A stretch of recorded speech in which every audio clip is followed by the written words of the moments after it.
Olá! Que bom ter vocês conosco. Nós somos uma IA desenvolvida pelo site Ponto Geek. Curadoria de conteúdo humana por Gordo Geek. Eu sou a Jéssica. E eu sou o Eduardo. E aqui a gente aborda a vida de notáveis nerds e geeks que ajudaram a transformar nossa forma de vida, né? Seja mais recentemente ou lá atrás.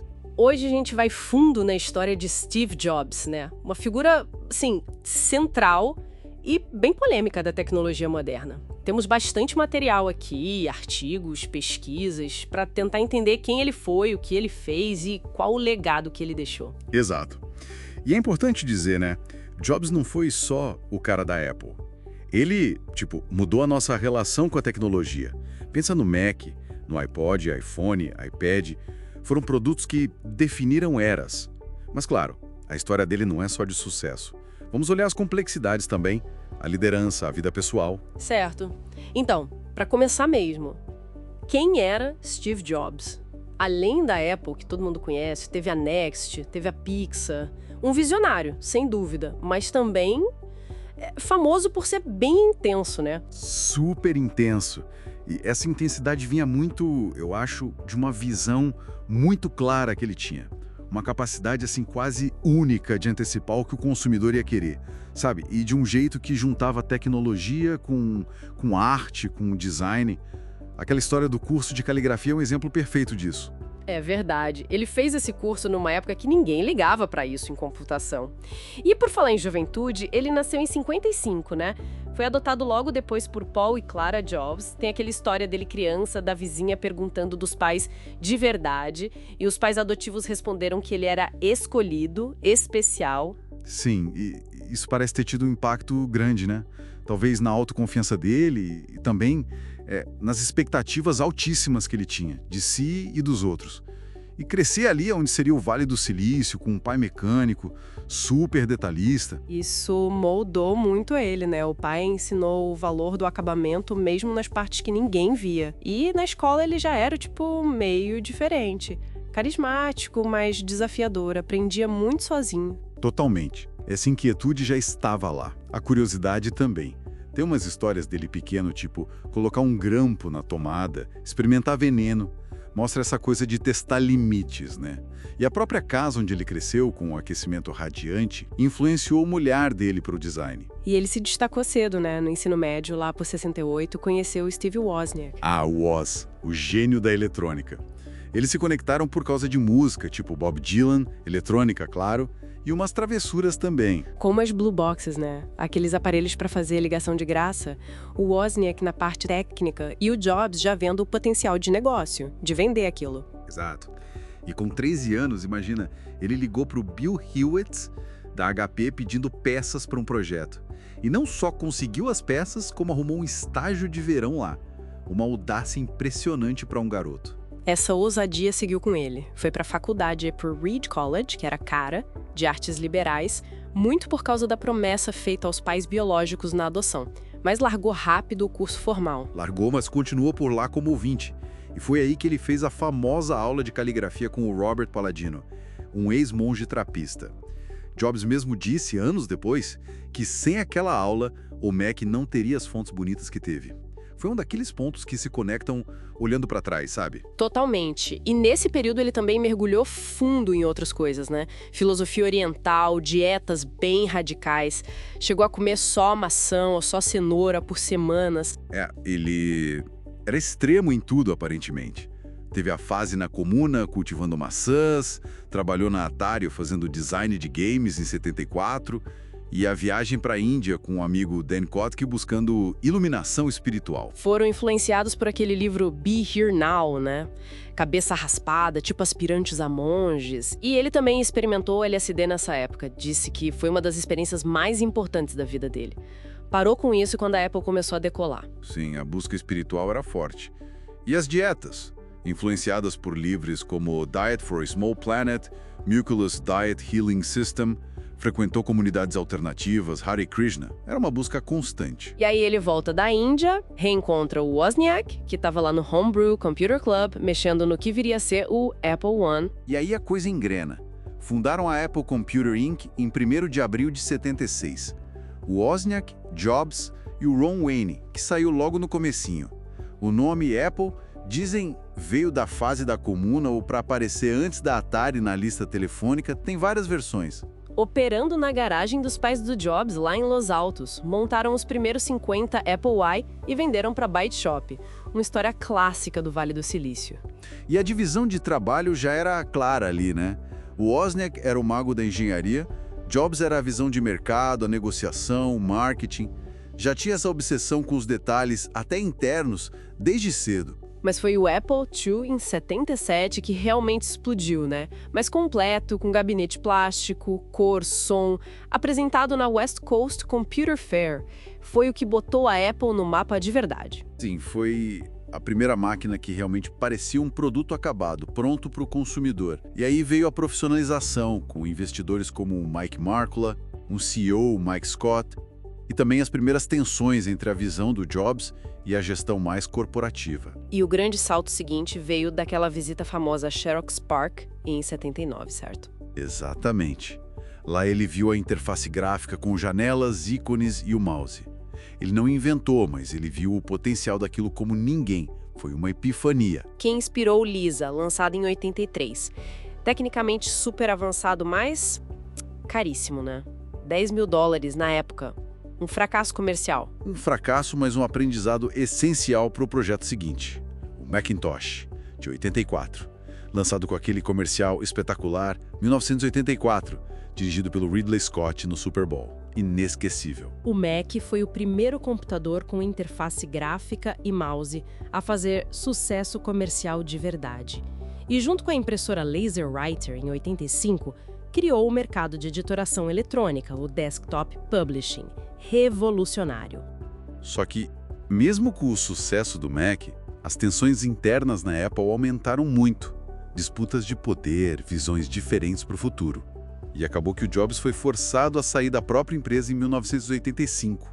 Um baque enorme. Mas ele não ficou parado, né? No mesmo ano, fundou a Next Inc., focada em computadores de altíssimo desempenho, principalmente para o mercado educacional e de pesquisa. O design era incrível, aquele cubo preto, mas também eram caros e venderam pouco, só umas 50 mil unidades. Pois é, mas a tecnologia da Next, o sistema operacional Next Step, era muito avançada e acabou sendo fundamental para o futuro. E, em paralelo, em 86, ele fez outra aposta. Comprou a divisão de computação gráfica da Lucasfilm por 10 milhões e criou a Pixar. A Pixar. No começo foi difícil, né? Ele investiu muito dinheiro do próprio bolso para manter a empresa viva. Muito difícil. Anos no vermelho. Mas ele persistiu. Acreditava no potencial da animação por computador e aí veio Toy Story, em 1995. Um sucesso estrondoso que mudou a história da animação para sempre. E depois vieram tantos outros, né? Vida de Inseto, Monstros S.A., Procurando Nemo, Os Incríveis. A Pixar virou sinônimo de qualidade e inovação. E em 2006, a venda para a Disney por 7,4 bilhões de dólares. E isso tornou o Jobs o maior acionista individual da Disney. Uma reviravolta em tanto. E enquanto a Pixar decolava, a Apple estava em crise no meio dos anos 90, quase quebrando. Sim. E aí acontece o impensável. A Apple compra a Next em 1996, principalmente pelo sistema operacional. E em 97, Steve Jobs volta para a Apple, primeiro como consultor, depois como CEO interino, o iCEO. A empresa tinha tipo 90 dias de caixa. Estava na beira do abismo. E a primeira coisa que ele fez foi cortar, simplificar drasticamente a linha de produtos. Acabou com 70% deles, incluindo o Newton. Projetos de clones do Mac, foco total. Exato. E fez aquele acordo surpreendente com a Microsoft, que investiu 150 milhões na Apple e se comprometeu a lançar o Office para Mac. Foi uma jogada de mestre para garantir a sobrevivência e ganhar tempo. E aí veio a virada de verdade com o iMac G3, em 98. Aquele computador colorido, translúcido, tudo em um, foi um sucesso instantâneo. Vendeu 800 mil unidades no primeiro ano. E a campanha Think Different marcou época. O iMac mostrou que a Apple estava de volta, com foco em design e simplicidade. E daí para frente foi uma sequência impressionante de inovações que mudaram indústrias inteiras. O iPod em 2001 e a iTunes Store em 2003 revolucionou a música digital, né? Tirou o poder das gravadoras e colocou 1000 músicas no bolso. Totalmente. Depois, o iPhone em 2007, que ele apresentou como 3 dispositivos em um. Um iPod com tela touch, um telefone revolucionário e um comunicador de internet. Redefiniu o mercado de celulares e criou a economia dos aplicativos. E em 2010, o iPad criou a categoria dos tablets modernos. Uma experiência de computação que ele chamou de mágica. E o grande trunfo, talvez, foi criar esse ecossistema Apple super integrado, né? Hardware, software, serviços como iCloud, AirDrop, tudo funcionando junto de um jeito muito fluido. Isso virou uma vantagem competitiva enorme. Tá, mas o que exatamente fazia ele ser tão acima da média? Era só a visão de futuro? Olha, era um conjunto de coisas, né? A visão era fundamental. Essa capacidade de antecipar tendências, de ver o que as pessoas iriam querer antes delas mesmas. A interface gráfica, a música digital, o smartphone moderno, o tablet, ele estava lá. E a habilidade de síntese, né? De juntar tecnologia com artes, com design de um jeito único. Aquela influência da caligrafia lá atrás. Sim, o foco obsessivo na experiência do usuário, na simplicidade. A ideia de que o melhor design é quase invisível. E um perfeccionismo extremo aplicado a cada detalhe, por dentro e por fora. E o carisma, né? Aquela capacidade de inspirar as equipes, de fazer acreditar no impossível. O famoso campo de distorção da realidade. As apresentações dele eram eventos. Verdade. E a resiliência. Pensa bem, ser expulso da própria empresa, ver a Next não decolar comercialmente e ainda assim voltar e liderar a maior virada da história corporativa talvez. Ele transformava fracasso em aprendizado. E a coragem de romper, né? De canibalizar produtos de sucesso, como o iPod foi pelo iPhone, se ele achasse que o futuro era outro. Exato. Ele revolucionou não uma, mas várias indústrias. Computadores pessoais, animação, música, telefonia, tablets, publicação digital. É impressionante. Mas como a gente falou, essa genialidade toda tinha um custo, um lado B. Quais foram os principais erros ou controvérsias? A gente já falou do Lisa, que era caro demais. Sim, mas talvez o mais falado seja o jeito de tratar as pessoas, né? O estilo de liderança era muito direto, às vezes brutal. Ou você era genial ou era imbecil. Críticas públicas, uma cultura de medo e sigilo em alguns momentos, pressão por prazos irreais. E a questão pessoal com a primeira filha, a Lisa Brennan Jobs. Ele negou a paternidade inicialmente, o que é bem irônico para alguém que foi adotado. Eventualmente eles se reconciliaram, mas foi uma marca difícil. Com certeza. E no mundo dos negócios, as disputas de propriedade intelectual, né? A briga com a Microsoft sobre o Windows, a própria inspiração na Xerox, o ecossistema fechado da Apple também sempre gerou críticas de ser meio monopolista, questões de privacidade. Decisões de produto às vezes questionáveis também, né? Dizem que ele resistiu à cor branca no início até o Johnny Ive convencê-lo. Mudanças de última hora que enlouqueciam as equipes e a relutância inicial em licenciar o macOS, que alguns acham que limitou o crescimento da plataforma. Mas olhando o quadro geral, os acertos foram gigantescos.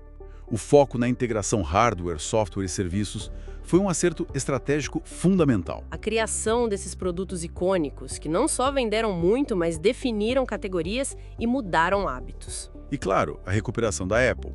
Tirar a empresa da beira da falência e transformá-la numa das mais valiosas do mundo. É um feito inegável. Pensando nisso tudo, que lições a gente pode tirar da trajetória dele para nossa própria evolução? Olha, acho que a primeira é sobre perseverança e resiliência, né?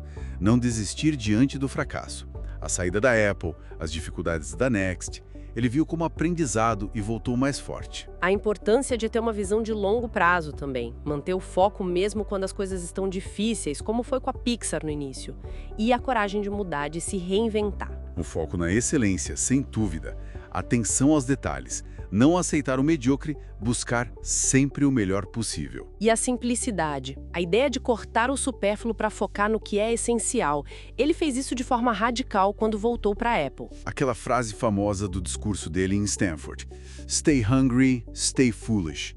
Manter a curiosidade, a disposição para questionar, para não se acomodar. O valor de conectar áreas diferentes, né? Tecnologia, artes, humanidades, essa síntese que ele fazia tão bem. E talvez um desafio que a história dele deixa é como equilibrar essa busca incansável pela excelência com a humanidade, com respeito nas relações, né? Reconhecer que essa obsessão toda também teve custos, pessoais e para quem estava ao redor. Falando em outros lugares, tem uma pergunta que sempre surge.